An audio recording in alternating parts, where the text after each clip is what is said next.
Conectando. Conexão Segura, o podcast da E7 Brasil, que é a sua ligação direta com o mundo da segurança cibernética.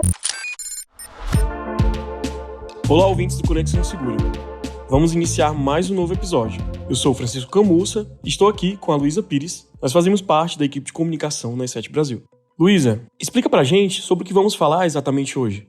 Bom, Fran, hoje vamos revisar 5 tendências em cibersegurança para acompanhar ao longo de 2024. Vamos destacar algumas tendências que a equipe do Laboratório de Pesquisa da E7 vem observando na América Latina, no Brasil e globalmente, que provavelmente continuarão ou até mesmo se aprofundarão em 2024. Como você mencionou, o Laboratório de Pesquisa da E7 analisou quais serão as tendências em cibersegurança. Por isso, estamos aqui, acompanhados do nosso pesquisador de segurança na E7 Brasil, Daniel Barbosa, que irá compartilhar essas informações e esclarecer algumas dúvidas. Oi, Fran, oi, Lu. Obrigado pelo convite e a todos que nos ouvem, sejam bem-vindos. Para mais informações sobre o episódio de hoje, acesse o nosso site e7.com.br. Para saber mais sobre cibersegurança, acesse nosso blog welivesecurity.com.br. Conexão Segura, o podcast da E7 Brasil, que é a sua ligação direta com o mundo da segurança cibernética. A primeira tendência que vamos abordar está relacionada ao impacto da inteligência artificial na cibersegurança. O ChatGPT e os avanços no desenvolvimento de ferramentas e soluções baseadas em inteligência artificial generativa certamente marcaram 2023. Na verdade, falamos sobre isso em episódios anteriores e no We Live Security, nosso blog. E assim como a inteligência artificial continuará fortalecendo significativamente a cibersegurança, também apresenta certos desafios. Daniel, quais desafios o uso cada vez mais frequente dessas ferramentas representa para a cibersegurança? E até que ponto que os ataques podem evoluir? Existem uma série de desafios. Um dos que me chama bastante atenção é a questão de direitos autorais, né? Porque uma IA aprende de algum lugar, então ela assimila conteúdos de escritores, compositores, músicos, pintores, e a partir dessa assimilação ela aprende e consegue criar novas coisas, né? Mas houveram artistas que se empenharam para desenvolver aquela obra e eventualmente ela foi assimilada. Como que a gente acredita nessa questão de direitos autorais é com certeza um ponto que a gente vai ter que se preocupar e um dos desafios que a gente vai se preocupar. Mas focando um pouco mais em segurança, a gente tem IAs generativas que podem criar, como eu comentei, texto, imagem, vídeo, e isso faz com que a qualidade que é entregue nesse tipo de ataque aumente muito, o que muda a percepção das vítimas quanto a isso, né? Então você tem um phishing que foi extremamente bem escrito, extremamente convincente, às vezes composto para falar com uma faixa etária específica, e a assimilação disso recebido pela vítima acaba sendo muito mais assertiva. Com certeza esse é um desafio e evolui basicamente até onde os cybercriminosos quiserem, né, onde tiverem criatividade para compor. Além das possibilidades que oferece para a engenharia social, qual é o papel que o ChatGPT pode desempenhar na criação ou sofisticação de malwares?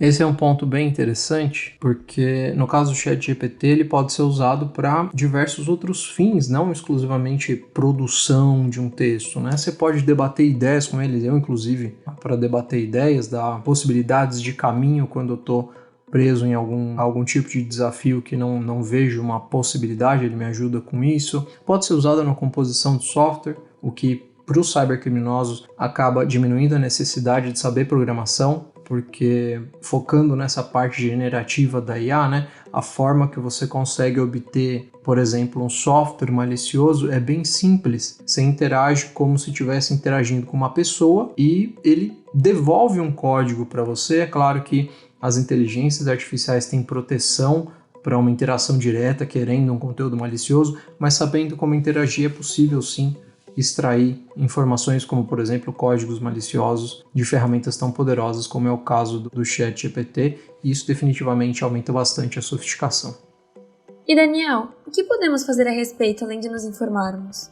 Ao meu ver, a forma mais importante ainda é a conscientização. Saber, mesmo que superficialmente, assim, não precisa saber tudo, né? Até porque nem tem como, mas saber superficialmente das capacidades das IAs hoje em dia. Então, por exemplo, uma IA generativa de texto, você pode esperar que, para fins maliciosos, ela produza phishings mais bem escritos, mais convincentes, focados em determinados públicos, que ela tenha argumentos mais bem elaborados, ou seja, que a vítima tenha mais tendência a seguir o que ela está falando, além dos próprios códigos maliciosos que eu citei. Se você tem uma IA generativa com imagem, pode ser usado para difamar alguém, colocar o rosto de uma pessoa em uma situação que ela definitivamente não estaria, e a partir daí fazer uma extorsão. Se for uma IA de vídeo, atualmente a gente tem a possibilidade de usar deepfake em tempo real, né? Então, como a gente não consegue muito mudar a forma como as pessoas ou cybercriminosos interagem com essas ferramentas, o melhor caminho que a gente tem é efetivamente a conscientização. Saber que podem ser geradas ameaças a partir disso e ficar atento a tudo que se recebe. Sabemos que o cybercrime também expandiu seu alcance para os aplicativos de mensagens que usamos diariamente, tornando-se um tema-chave para 2024. Um dos grandes paradigmas certamente será o Telegram, um aplicativo de mensagens que atingiu 800 milhões de usuários em 2023. Embora não tenha quantidade de usuários do WhatsApp, muitas pessoas migraram para esse aplicativo com o intuito de se comunicar com familiares, amigos, colegas de trabalho e até mesmo empresas, graças às suas funcionalidades e orientação para a privacidade. No entanto, as características desse aplicativo também se tornaram funcionais para os cybercriminosos, que encontraram no Telegram uma plataforma para criar comunidades, oferecer seus produtos e serviços e também realizar golpes. Daniel, como você nos explica esse fenômeno do Telegram e a utilização desse aplicativo por cybercriminosos? Esse uso do Telegram particularmente me surpreendeu bastante. Mesmo não tendo como saber com exatidão por que os criminosos passaram a adotar a ferramenta, a gente consegue deduzir alguns pontos. O primeiro deles é a facilidade que se tem de usar o Telegram em comparação às alternativas que eram dadas. Você não precisa ensinar uma vítima a usar o Telegram se ela não tem. Ela consegue usar de forma muito intuitiva, consegue ter acesso muito fácil a ele numa Play Store da vida, numa Apple Store, numa loja de aplicativo que seja. E ele oferece diversas ferramentas muito interessantes. Por exemplo, ele consegue criar grupos de até 200 mil pessoas. Eu não conheço nenhuma outra ferramenta que tenha essa capacidade atualmente. Recursos robustos de criptografia, dá para usar bot dentro do Telegram. Então, uma série de fatores que fazem com que ele soe atrativo, diferentemente do que era proposto antes, que era necessário ensinar a vítima a acessar a Dark Web, ensinar como se comunicar, como entrar em determinado fórum ou entrar em contato em determinada página que tivesse lá dentro. Dá muito mais trabalho. Então, a gente acredita que essas simplicidades e características tecnológicas tornaram tão atrativo para os criminosos. Algumas características de privacidade e anonimato, assim como você destacou, tornaram o Telegram uma plataforma atrativa para os cybercriminosos. Mas é possível, por assim dizer, harmonizar a segurança digital com a preservação da liberdade individual? Você tocou num bom ponto. Uma privacidade é diferente de anonimato. O anonimato, propriamente dito, ele é um pouco mais difícil de ser alcançado, mas a junção da segurança com um pilar tão crucial como a liberdade, né, é sempre um desafio. Mesmo que a gente já tenha uma base bem fomentada sobre o que é liberdade individual, sempre tem também os aspectos subjetivos disso, né? O que cada cidadão, cada pessoa considera como sendo liberdade. Mas sempre se busca aí nesse caminho, né? Tornar como um pilar aliado, um alicerce aliado para chegar nesse destino de liberdade e segurança. E só para salientar que é importante deixar claro que o Telegram não é um vilão, né? Ele é só uma excelente ferramenta, cada vez mais bem desenvolvida, que foi subvertida, como o próprio ChatGPT. As empresas que criam soluções interessantes criam para facilitar as nossas vidas, só que cybercriminosos conseguem subverter isso e usar para fins maliciosos. E ele se mostra tão tecnicamente interessante que caiu nas graças dos criminosos e por isso também chamou a nossa atenção e acabou participando de uma das nossas tendências, aí, o Telegram como uma ferramenta robusta. Outra tendência está relacionada às campanhas que buscam roubar dados direcionados a órgãos governamentais e empresas no Brasil, usando algum commodity malware. Em poucas palavras, o que é o commodity malware que está ao alcance de todos? Analisando a própria palavra, né, commodity costuma ser usado em outros âmbitos, que não só em segurança, como matéria-prima que dá origem a outros produtos, e na vertente de segurança também é mais ou menos isso, né? É uma ameaça plástica que consegue se moldar e ser usada de diversas formas. E são malwares altamente disponíveis, seja para download gratuito, seja por compra bem barato, na internet bem barato, 10, 15 dólares às vezes, ou até menos. E, como eu disse, permitem se moldar para diversos tipos de ataque. E vale dizer também que, mesmo que pareça algo muito abrangente, que não pareça tão sofisticado, já que pode ser usado de diversas formas, a realidade é exatamente o contrário. Esses tipos de commodity malware, né, esses tipos de ameaça, são de altíssimo nível, eles têm muitos recursos, alguns deles contam com suporte técnico, o criminoso pode entrar em contato com quem desenvolveu pedindo ajuda, são polimórficos, alguns cybercriminosos fornecem eles com garantia de não detecção. Se o software que eles forneceram for detectado, o criminoso que comprou pode pedir um outro, eles dão um novo com garantia de não detecção também, então é algo para se preocupar e eles são sim bastante sofisticados, não podemos cair no engano de que são ameaças simples. A baixa sofisticação dos ataques pode ser um sintoma do estado de segurança das empresas no Brasil? Não necessariamente. O commodity malware, propriamente dito, costuma ser só o software de infecção, né? A última milha, o que vai ser colocado por fim no host que está sendo atacado. E as campanhas maliciosas costumam ter 3, 4, 5 estágios diferentes, e cada um desses estágios tem recursos maliciosos específicos. Então, um deles vai fazer persistência, o outro vai tentar desabilitar software de proteção que está mal configurado, desabilitar backup, coletar o usuário, enfim, cada um vai ter um ponto malicioso para realizar de ação. E todos esses estágios aqui trazem uma robustez grande para uma campanha maliciosa. Não necessariamente um ambiente foi infectado com commodity malware porque ele não olhava para segurança, não tinha proteção. Não necessariamente é assim. Por vezes os criminosos conseguiram permear esse ambiente, infectar esse ambiente, porque eles usaram muita sofisticação antes de colocar esse commodity malware propriamente dito dentro, que é, como eu comentei, a última milha. O aumento significativo do commodity malware em campanhas de espionagem direcionadas a alvos específicos na América Latina, como órgãos governamentais e empresas, também indica que os cybercriminosos encontraram algum tipo de benefício econômico, não apenas roubando contas bancárias ou extorquindo, como no caso de ransomware. Isso está relacionado ao valor que os dados ganharam como bens comercializáveis? Com certeza, pode estar relacionado sim. Os cybercriminosos têm muitas formas de monetizar um ataque, né? Nessa era digital que a gente vive, infelizmente, muitas pessoas ainda não dão tanta importância para os dados, um nome, endereço, telefone, e isso é valiosíssimo para os criminosos. As pessoas às vezes acreditam que só um usuário e senha ou algum meio de acesso a algum outro software de terceiro que é valioso, mas na verdade não todos os dados são. Quando a gente tem, por exemplo, ataques a governos, ataques a setores de infraestrutura crítica, eles costumam ser bem mais complexos e os criminosos podem ter diversas motivações para realizar eles. E mesmo que invariavelmente eles acabem lucrando com isso, não necessariamente a empresa afetada é quem vai pagar essa conta.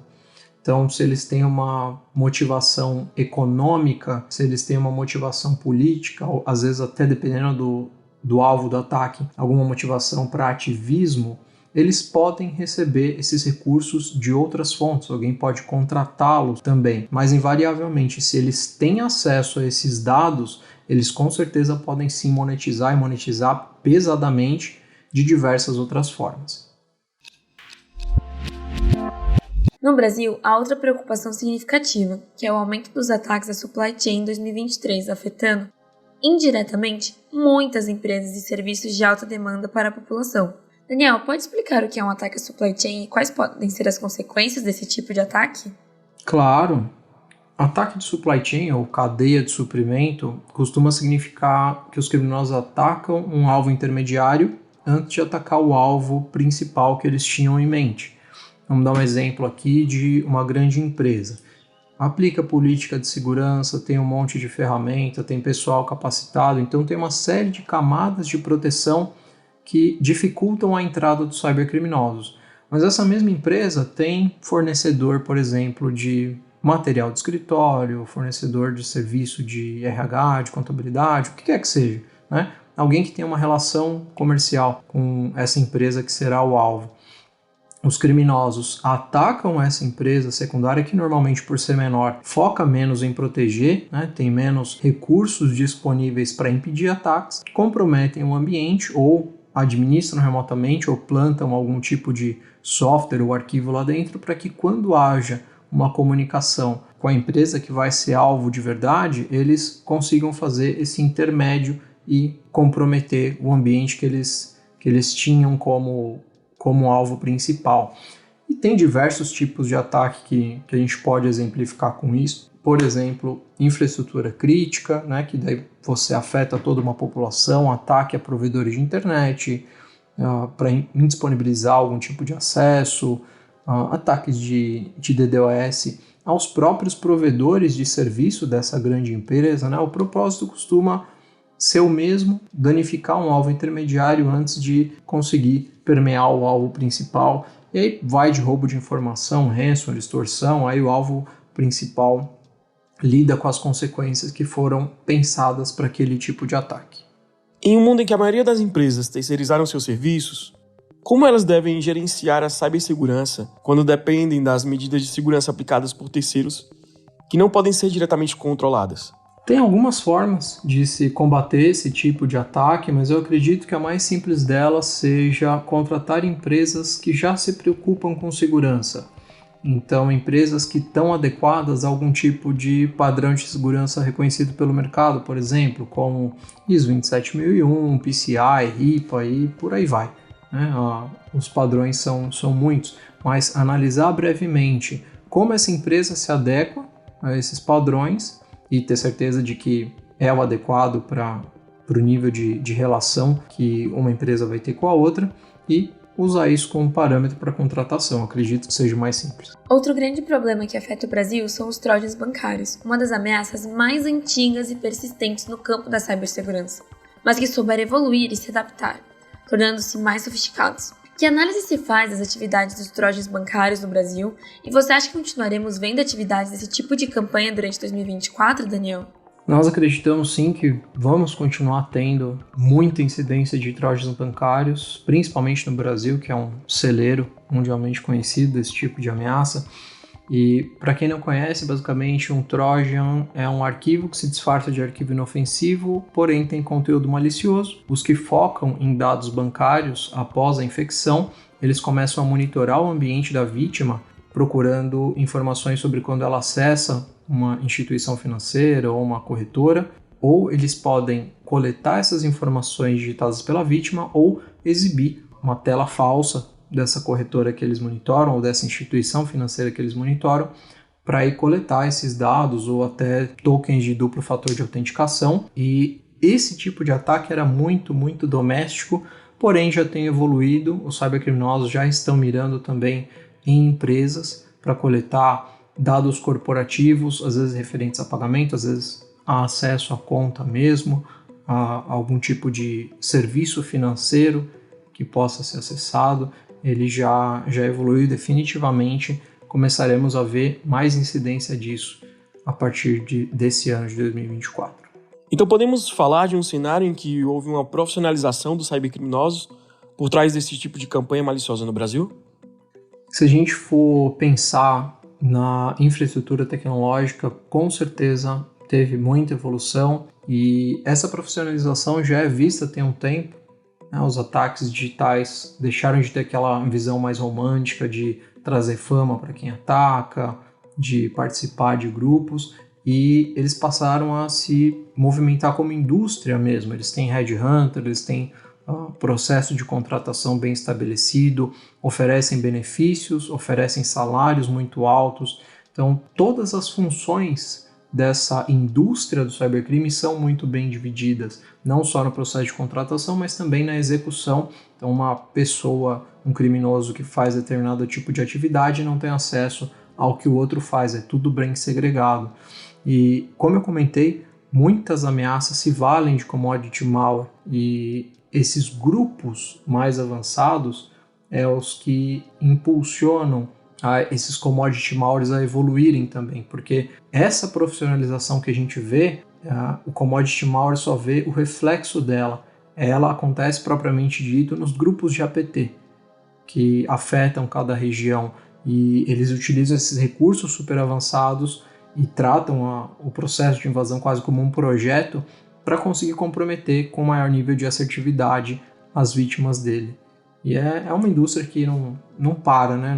Nunca mais vai parar de crescer. E se a gente enquanto pessoa, não só profissionais de segurança, não se preocupa com isso ainda, definitivamente teremos que nos preocupar em um futuro muito, muito breve. Embora ninguém tenha uma bola de cristal para garantir o que acontecerá em 2024, essas são algumas das tendências analisadas pela E7. Convidamos todos que estão do outro lado, sejam empresas, profissionais ou usuários interessados, a acompanhar de perto esses temas durante este ano. Como sempre dizemos ao falar de tendências, a cibersegurança, assim como qualquer outro campo atravessado pela tecnologia, está em constante mudança e nos obriga a estar atualizados e informados para que possamos nos prevenir. Sim, algo que se destaca das tendências está relacionado com a acessibilidade que o cybercrime ganhou. Os cybercriminosos não estão mais apenas em fóruns clandestinos na Deep Web, onde reina o anonimato, mas agora se tornou mais acessível, até mesmo sem a necessidade de grandes conhecimentos técnicos. Isso torna a segurança digital ainda mais desafiadora, tanto para pessoas quanto para empresas. E como sempre, a educação e a conscientização são nossas melhores ferramentas para enfrentar os desafios da cibersegurança, tanto para empresa quanto para indivíduos. Exatamente, Luísa. Continue se informando e adotando práticas seguras na internet. Agradecemos por nos ouvirem e até o próximo episódio do Conexão Segura. Além desse podcast, você pode acessar mais informações sobre o nosso conteúdo de cibersegurança no www.welivesecurity.com/pt. E para mais informações sobre cibersegurança, siga E7 Brasil nas redes sociais. Você pode nos encontrar como @E7 no Instagram, E7 no Facebook e como E7 Brasil no LinkedIn. Até o próximo episódio.